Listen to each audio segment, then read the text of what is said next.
नाम में आप सबको सलाम। मेरा नाम पादरी शहबाज आइजक है, मेरा ताल्लुक गुजरांवाला से है और मैं खुदा का शुक्र करता हूँ कि खुदा ने मुझे ये फजल बख्शा है कि मैं आपके साथ उसके कलाम को बांट सकूँ। आज हम खुदा के मुकद्दस कलाम में से एक नए मजमून के साथ और बाइबल को सीखने के लिए एक नए मौजू पर बात करने वाले हैं और वो है खुदा की रास्तबाजी, खुदा की पाकीज़गी और उसका अदल। आए खुदा के मुकद्दस कलाम को अपनी रहनुमाई के लिए खोलें। खुदा के मुकद्दस कलाम में से पढ़ेंगे अहबार की किताब, उसका 10वां बाब और उसकी पहली 5 आयात खुदा के मुकद्दस कलाम में से पढ़ी जाएंगी।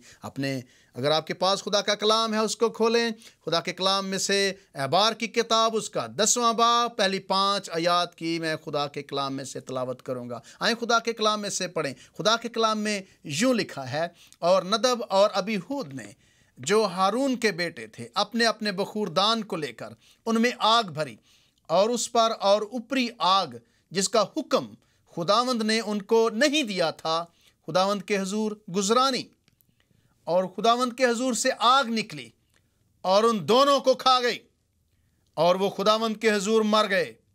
तब मूसा ने हारून से कहा, ये वही बात है जो खुदावंद ने कही थी कि जो मेरे नज़दीक आए ज़रूर है कि वो मुझे मुकद्दस जाने और सब लोगों के आगे मेरी तमजीद करें। और हारून चुप रहा। फिर मूसा ने मिसाइल और अलसफन को, जो हारून के चचा उजियल के बेटे थे, बुलाकर उनसे कहा, नज़दीक आओ और अपने भाइयों को मकदस के सामने से उठाकर लश्करगाह के बाहर ले जाओ। बस वो नज़दीक गए और उन्होंने उनके कुर्तों समेत उठाकर मूसा के हुक्म के मुताबिक लश्करगाह के बाहर ले गए। खुदावंद के मुकद्दस कलाम के पढ़े और सुने जाने के वसीले से हमें से हर एक को बड़ी बरकत मिले। आमीन। आज इंतहाई ज़रूरी, इंतहाई सेंसिटिव या नाजुक जो मौजू है, टॉपिक है, वो आपके साथ मैं डिस्कस करने वाला हूँ, आपके साथ शेयर करने वाला हूँ।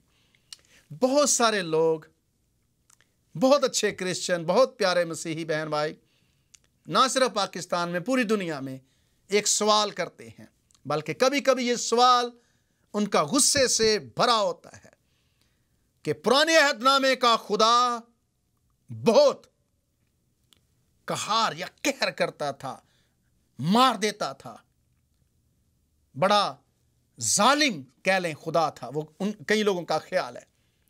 लेकिन आज मैं इस गुत्थी को सुलझाना चाहता हूं, इस पर मैं आपके साथ बात करना चाहता हूं कि हमारा खुदा जालिम खुदा नहीं है। अगर खुदा ने पुराने अहदनामे के अंदर लोगों को मारा है, तो क्या खुदा वाकई राइट पर था अगर उसने मारा है? फैसला आपने करना है, लेकिन मेरा ईमान है कि हमारा खुदा मोहब्बत करने वाला खुदा है। वो हर दौर में इंसानों से मोहब्बत करता रहा है।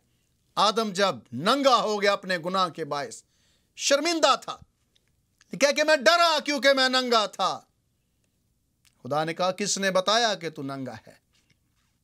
तो उसके बाद खुदा ने ही फजल या ग्रेस जाहिर किया, मोहब्बत जाहिर की, और खुदा ने उसे चमड़े के कुर्ते बना कर दिए। और चमड़े के कुर्ते खुदा की मोहब्बत थी कि खुदा ने उसकी बरहनगी को, उसके नंग को ढांपा है। खुदा प्यार करता है, खुदा मोहब्बत करने वाला खुदा है और खुदा का फजल हमेशा रहता है लोगों पर। लेकिन जो हिस्सा आपने अभी कलाम मुकद्दस में से सुना है, इसमें हम पढ़ते हैं कि खुदा ने हारून के बेटों को, लिखा किताब, मूसा ने हारून से कहा, हारून के बेटों को मारा है और इसकी वजह क्या है? लिखा कि नदब और अबीहूद ने जो हारून के बेटे थे अपने अपने बखूरदान को लेकर उनमें आग भरी और उस पर ऊपरी आग जिसका हुक्म खुदावंद ने उनको नहीं दिया था, खुदावंद के हुजूर गुजरानी। अब सवाल पैदा होता है कि यहां ये नौजवान, ये काहिन, मकसद इनका अच्छा है, खुदा की खिदमत के लिए ये चुने गए हैं, लेकिन खुदा ने मार दिया है इनको। ये कई लोगों के लिए सवाल है कि क्यों खुदा ने मार दिया इन नौजवानों को? ये काहिन थे, खुदा की खिदमत कर रहे थे, और खुदा ने इनको पता नहीं छोटी सी गलती थी, छोटी सी गलती की वजह से मार दिया। मेरे अजीजों, खुदा की कदूसियत और खुदा का अदल, ये हमारा मौजू है कि खुदा कदूस है, होली है, पाक है।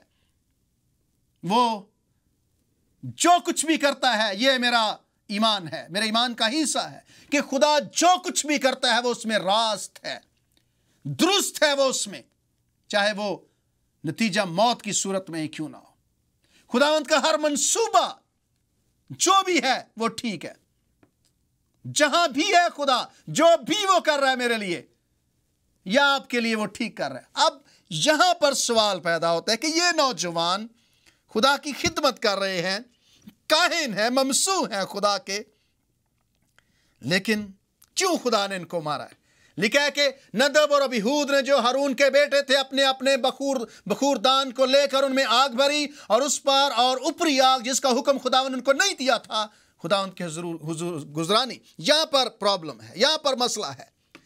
खुदा ने साफ साफ बता दिया था कि कौन से असूल, कौन से ज़ाब्ते, कौन से असूल तुमने उनकी पैरवी करनी है, क्योंकि खुदा ने कहात को जुदा किया था, इनको अलग किया था कि तुमने मेरे घर की खिदमत करनी है, मेरी खिदमत का काम सर अंजाम देना है, हिफाजत का काम तुम्हारे जिम्मे है, खिदमत का काम तुम्हारे जिम्मे है,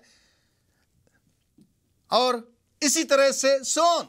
लेकिन जब खुदा पहले से हुक्म दे चुका है, खुदा पहले से बता चुका है कि यह काम नहीं करना, क्योंकि वो कद्दूस खुदा है, वो होली खुदा है, पाक खुदा है, उसके हुजूर मस्ती नहीं, उसके हुजूर चलाकी नहीं। खुदा ने आदम और हवा से कहा कि तुम बाग के सब दरख्तों का फल खा सकते हो सिवाय नेकोबद की पहचान के। जब खुदा पहले हुक्म दे देता है, खुदा ने पहले कह दिया था, तो जब फिर आदम और हवा ने वो किया है, तो खुदा उसमें रास्त है। खुदा ने पहले बताया है, पहले एहतियात बताई है, उन्हें बताया है कि कैसे तुमने चलना है। लेकिन अगर फिर आदम और हवा करते हैं तो वो आदम और हवा की गलती है, उसमें खुदा जालिम नहीं है। तो यहां पर भी खुदा ने पहले कवानीन दिए, असूल दिए, ज़ाब्ते दिए कि तुमने कैसे मेरी खिदमत सर अंजाम देनी है। और लिखा कि नदब और अबीहूद ने, जो हारून के बेटे थे, अपने अपने बखूरदान को लेकर उनमें आग भरी, और उस पर और ऊपरी आग जिसका हुक्म खुदावंद ने उनको नहीं दिया था, खुदावंद के हुजूर गुजरानी। अब खुदावंद ने हुक्म नहीं दिया और ये उस आग को गुजरान रहे हैं, और लिखा कि खुदावंद के हुजूर से आग निकली और उन दोनों को खा गई, और वो खुदावंद के हुजूर मर गए। तब मूसा ने हारून से कहा, ये वही बात है जो खुदावंद ने कही थी कि जो मेरे नज़दीक आए, ज़रूर है कि वो मुझे मुकद्दस जाने और सब लोगों के आगे मेरी तमजीद करें। और हारून चुप रहा। यहां पर खुदा ने हुक्म दिया कि तुमने ये काम नहीं करना, लेकिन उन्होंने वही काम किया। अब जब मेरा ख्याल है कि हारून के 2 जवान बेटे मर गए हैं, नदब और अबीहूद। बड़ा अफसोसनाक ये मौका था, ये बड़ा करब का मौका था एक बाप के लिए कि उसके 2 बेटे ढेर हो गए हैं, और वो भी खुदा की खिदमत करते हुए। तो अब मसला ये है कि जब खुदा ने पहले बताया है कि तुमने ये काम नहीं करना, मैं सोच रहा हूं कि हो सकता है कि हारून जब उसके बेटे मर गए, वो हारून मूसा के पास गया हो कि ये क्या है, हम तो खुदा की खिदमत के लिए चुने गए हैं, खुदा ने हमें ये जिम्मेदारी दी है कि तुम मेरी खिदमत करो, और साथ साथ खुदा मेरे बेटों को मार रहा है, ये क्या जुल्म है हमारे साथ। और लिखा है कि जब हारून के दोनों बेटे मर गए हैं, उन्होंने उस ऊपरी आग को जिसका खुदा ने हुक्म नहीं दिया था ले लिया है। तो लिखा है कि ऊपरी आग, उस पर ऊपरी आग जिसका हुक्म खुदा ने उनको नहीं दिया था, खुदावंद के हुजूर गुजरानी। और लिखा है कि और खुदावंद के हुजूर से आग निकली, दोनों को खा गई, और वो खुदावंद के हुजूर मर गए। और लिखा है कि तब मूसा ने, जब हो सकता है कि मूसा ने कहा कि हारून ने कहा कि मूसा, मेरे बेटे खुदा की खिदमत कर रहे थे, मेरे बेटे एक अच्छे काम पर मामूर थे, क्या हो गया, छोटी सी गलती थी, आग ले ली है, ऊपरी आग जिसका खुदा ने हुक्म नहीं दिया था। ये सवाल है। लिखा कि जिसका हुक्म खुदावंद ने नहीं दिया था वो काम किया है, जिसका हुक्म खुदावंद ने नहीं दिया था, और खुदावंद के हजूर से आग निकली और उन दोनों को खा गई, और वो खुदावंद के हजूर मर गए, दोनों मर गए हैं। तब मूसा ने हारून से कहा, ये वही बात है जो खुदावंद ने कही थी कि जो मेरे नजदीक आए जरूर है कि वो मुझे मुकद्दस जाने और सब लोगों के आगे मेरी तमजीद करे। और हारून चुप रहा। लिखा कि मूसा ने हारून ने हो सकता है शिकायत की हो कि मेरे बेटे मर गए हैं, ये बड़ा गलत हो गया है, ऐसा नहीं होना चाहिए था। लेकिन हारून ने मूसा से अगर शिकायत की है तो मूसा उसको बयान कर रहा है। मूसा ने उसे बताया कि खुदा ने, तब मूसा ने हारून से कहा, मुझे लगता है कि पहले हारून ने मूसा से कहा कि ये क्या हो गया, क्यों मेरे बेटे मर गए हैं। तब मूसा ने हारून से कहा, मूसा ने बयान किया, मूसा ने उसे समझाया कि ये वही बात है जो खुदावंद ने कही थी कि जो मेरे नजदीक आए जरूर है कि वो मुझे मुकद्दस जाने। ये है यहां पर नुक्ता। खुदावंद के हजूर जो आए उसे मुकद्दस जाने, उसे होली जाने, उसे कद्दूस जाने, उसे पाक जाने, क्योंकि वो पाक खुदा है। सराफीम यशायाह की किताब में उसके सामने खड़े हैं, वो पुकार रहे हैं, होली होली होली, कद्दूस कद्दूस कद्दूस, बादशाह रब्बुल अफ़वाज है, बादशाह है। उस कद्दूस खुदा के सामने इस तरह की गलती नाकाबिले बर्दाश्त थी। लिखा है कि तब मूसा ने हारून से कहा, यह वही बात है, यानी कि खुदा का कसूर नहीं है, तेरे बेटों का कसूर है। यहां पर खुदा जालिम नहीं है, जुल्म नहीं है, यहां पर अदल है, इंसाफ है कि जो मेरे नजदीक आए जरूर है कि वो मुझे मुकद्दस जाने। खुदा को मुकद्दस जाने, खुदा की इज्जत करें, उसके नाम की इज्जत करें। खुदा अपने नाम की मेरे अजीजों इज्जत चाहता है। आपको ये बात नागवार गुजरे, आपकी मर्जी, आपको ये बात अच्छी ना लगे, आपकी मर्जी, लेकिन खुदा मुकद्दस है। यीशु मसीह ने दुआ में सिखाया, तेरा नाम पाक माना जाए। खुदा के मुकद्दस नाम की ताजीम होनी चाहिए, उसके मुकद्दस नाम की इज्जत होनी चाहिए। लिखा कि अगर मैं बाप हूं तो मेरी इज्जत कहां है, अगर मैं आका हूं तो मेरा खौफ कहां है। ये मलाकी नबी के दौर में खुदा की शिकायत थी लोगों से, खुदा को गिला था लोगों से। खुदा उनको बता रहा है कि तुम्हारा गुनाह क्या है। यहां भी ये गुनाह है कि खुदा की ताजीम नहीं की गई, खुदा के नाम की तमजीद नहीं की गई। जो मेरे नजदीक है जरूर है कि वो मुझे मुकद्दस जाने और सब लोगों के आगे मेरी तमजीद करें। और हारून चुप रहा। हारून ने कोई दलील नहीं दी, हारून ने कोई बहस नहीं की। हारून समझ गया कि गलती मेरे बेटों की है। अब सवाल पैदा होता है, क्या खुदा जालिम है या बेटे गलती कर रहे हैं? फैसला आपने करना है। बेटों ने गलती की, खुदा ने कहा था कि यह काम नहीं तुमने करना, फिर वो किया। आदम और हवा से कहा कि नहीं फल खाना, खाया। हारून के बेटों से कहा कि ये आग, ऊपरी आग नहीं लेनी, तुमने ली, उन्होंने। खुदा ने कहा इन्होंने मेरे मुकद्दस नाम की ताजीम नहीं की है। इनकी जिम्मेदारी थी कि वो मुझे मुकद्दस जाने, मेरे नजदीक आए जरूर है कि मुझे मुकद्दस जाने और सब लोगों के आगे मेरी तमजीद करें। और हारून चुप रहा।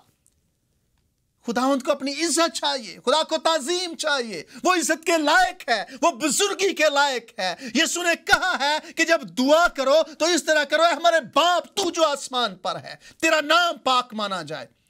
यीशु भी खुदा के नाम की इज्जत करता है, अपने बाप के नाम की इज्जत करता है। हारून के बेटों की जिम्मेदारी थी कि वो खुदा के नाम की तमजीद करें, खुदा के नाम को मुकद्दस जाने। इसलिए जब उन्होंने नहीं जाना, आग निकली है, उन्हें खा गई है, मार दिया उन्हें। खुदा ने गलत नहीं किया। खुदा कभी गलती नहीं करता। हम गलतियां करते हैं, हम गलत होते हैं, खुदा कभी नहीं हो सकता।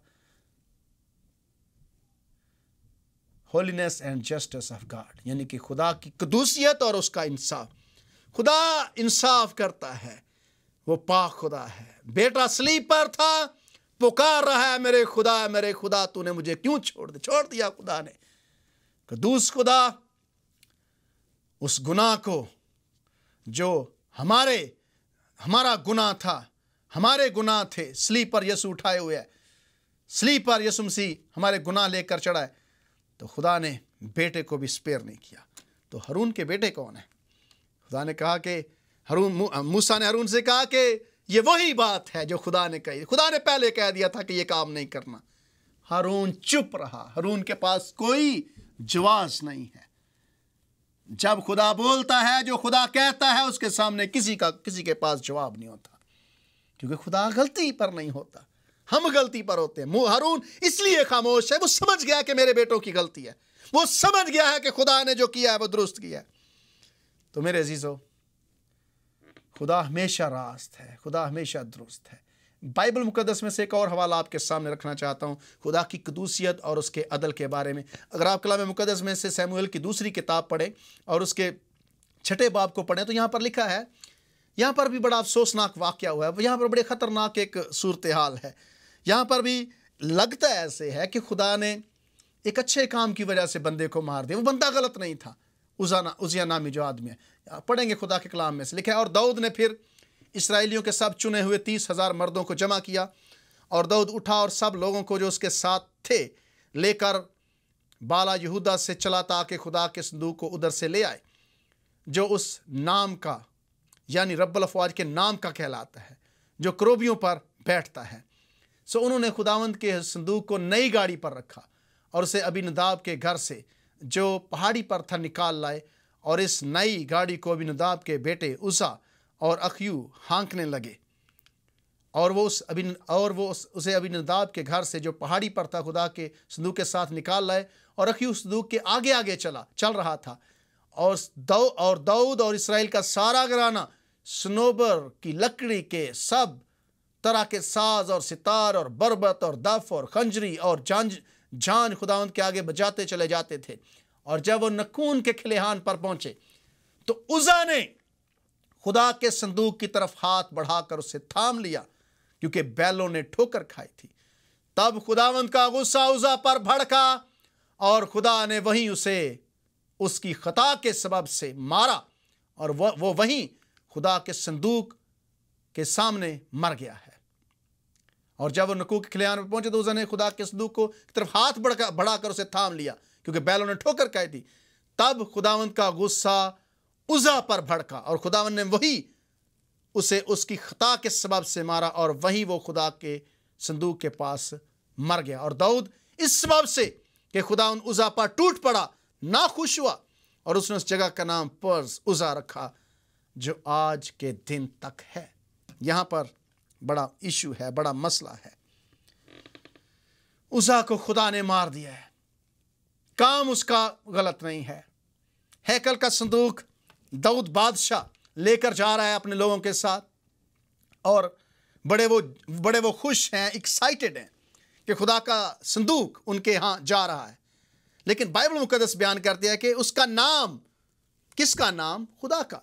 लिखा कि दाऊद उसके सब लोग जा रहे हैं, और खुदावंद का नाम यानी रब्बुल अफ़वाज के नाम का कहलाता है, जो करोबियों पर बैठता है। संदूक इटसेल्फ संदूक नहीं है, वो रब्बुल अफ़वाज के नाम का कहलाता है।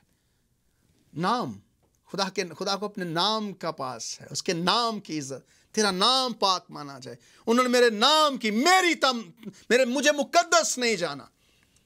हुआ ये कि जब अहद का संदूक जा रहा है, ये खुदा का तख्त है, ये खुदा के नाम से कहलाता है, करोबियों पर जो बैठता है।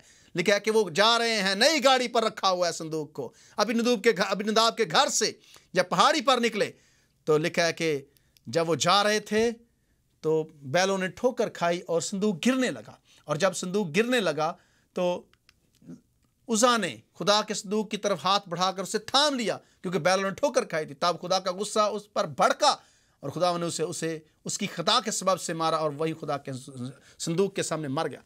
सवाल ये पैदा होता है, उज़ा की गलती क्या है?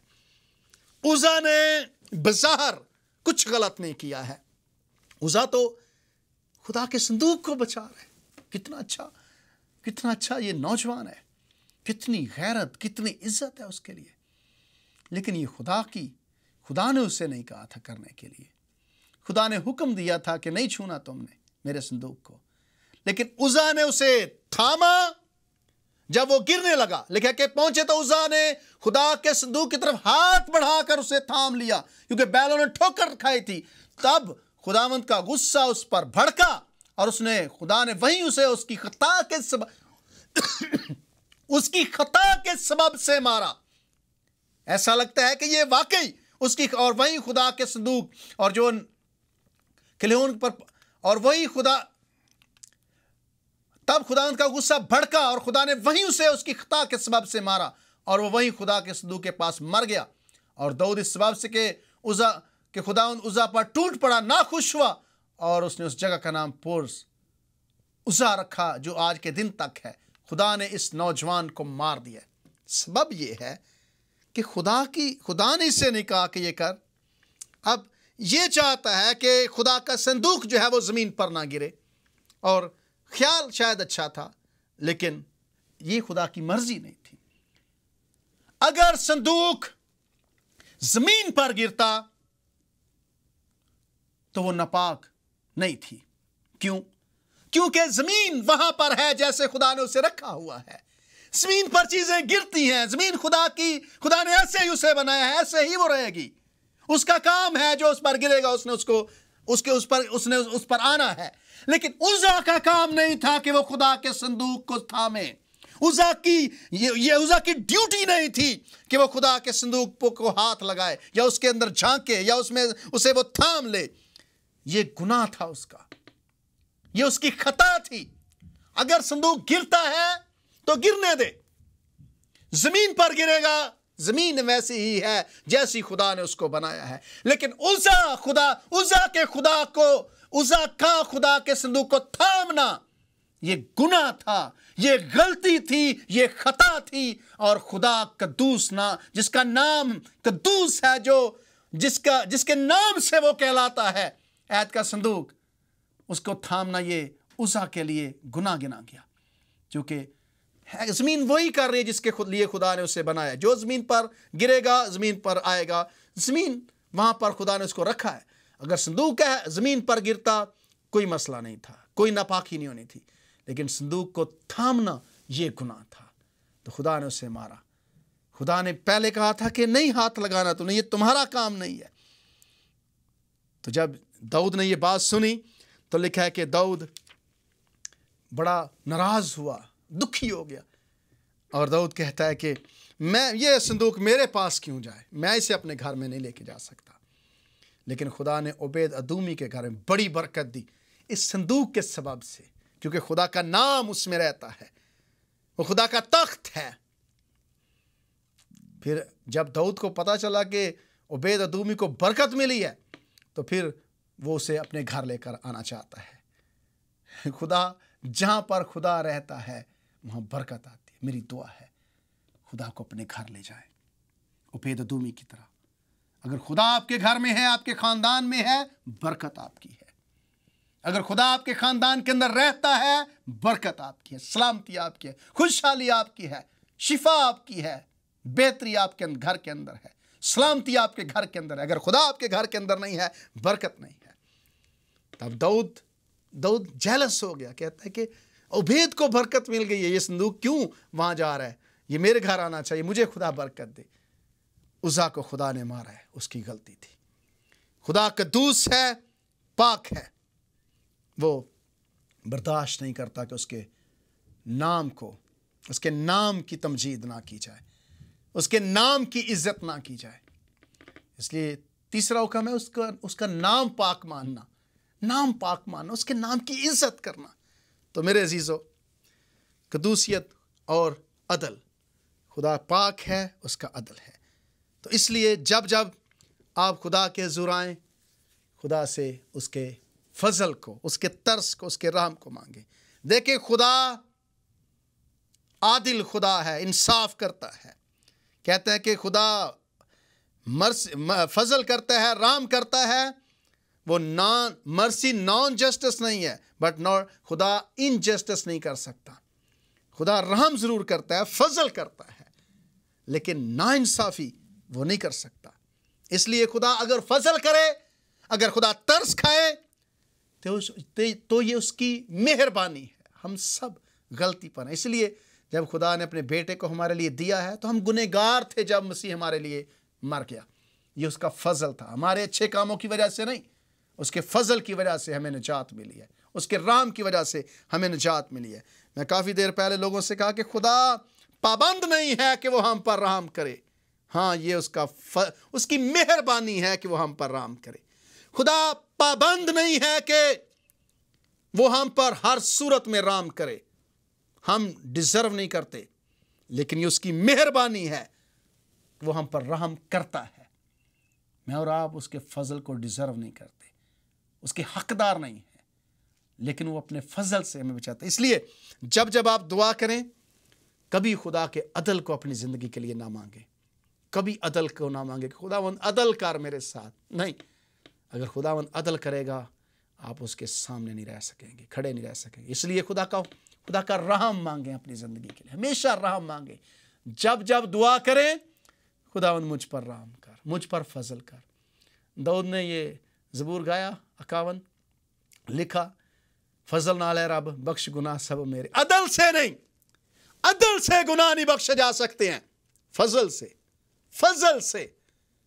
आप खुदा के बेटे और बेटियां फजल से बने हैं, अदल से नहीं। अदल खुदा करेगा तो फिर उज़ा की तरह का हाल होगा। अदल होगा तो फिर हारून के बेटे नदब और अबीहूद की तरह का अंजाम होगा। खुदा से अदल ना मांगे, खुदा से रहम मांगे। जब भी दुआ करें, रहम की अपील करें, फजल की अपील करें। कहें खुदावंद मुझ पर रहम कर, मुझे अदल नहीं चाहिए, तेरा अदल बड़ा सख्त है खुदावंद। इसलिए मेरे अजीज़ों, खुदावंद से हमेशा उसके फजल को, उसके रहम को, उसके तरस को मांगें। अगर आप खुदा के अदल को मांगना शुरू करेंगे, तो मैं और आप बच नहीं सकते। हमारा कोई चारा नहीं होगा। इसलिए मेरी दुआ है कि खुदावंद के कलाम को हम समझें। ये एतराज़ करना या ना समझी का मुजाहरा करना कि खुदा जालिम था पुराने, खुदा जालिम नहीं है, खुदा अदल करता है। खुदा ने कहीं पर भी, खुदा को आप गलत नहीं पा सकते, क्योंकि गलतियां खुदा से नहीं होती, हमसे होती हैं। इसलिए खुदा से उसके फजल को मांगे। वो कद्दूस खुदा है और आदिल है। आप उसके रहम, फजल और तरस को अपनी ज़िंदगी के लिए मांगते रहें, अदल को नहीं। खुदावंद आपको